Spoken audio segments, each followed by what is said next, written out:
हानजाया गसाइगाव जिल्लानि गसाइगाव टाउनाव मोनसे खौसेथिनि हानजा सुरनाय हाबाफारि लादों।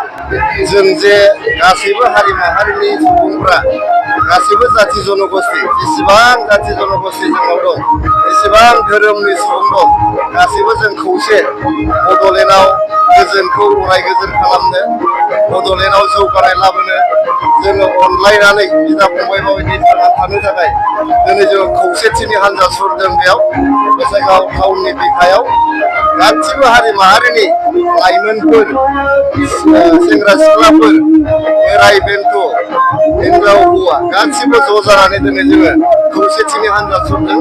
बेनि गेजेरजों जों बड'लेण्ड गासै रायजोफोरनि गेजेराव जोंनि गेजेराव जे खुनु बेबायदि मोहेरलायनाय गैला, असान्थि गैला, जोंनि गेजेराव रागा जोंलायनाय गैला आरो सैलायै गैला।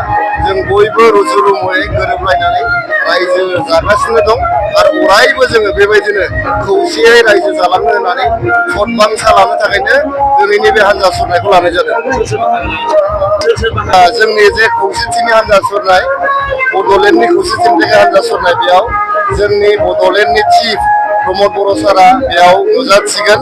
बेजों लोगोसे जोंनि गसाइगाव ओनसोलनि MLA जिरन बसुमतारी बिथां, जोंनि गसाइगाव ओनसोलनि EM कुलसन हाजदा बिथां, गसाइगाव ओनसोलनिनो EM उकिल मुसाहारि बिथां, जों लोगोसे जोंनि गसाइगाव ओनसोलनि मोनबा समस्तिनि जोंनि लाइमोनफोर, आइजोफोर आरो जोंनि गागि सोद्रोमाफोर बयबो बेयाव बाहागो लादों आरो जोङो बड'लेण्डनि गासैबो जाथि जनगोष्ठीनि खौसेथिनि थाखाय बे हानजाखौ सुरदों।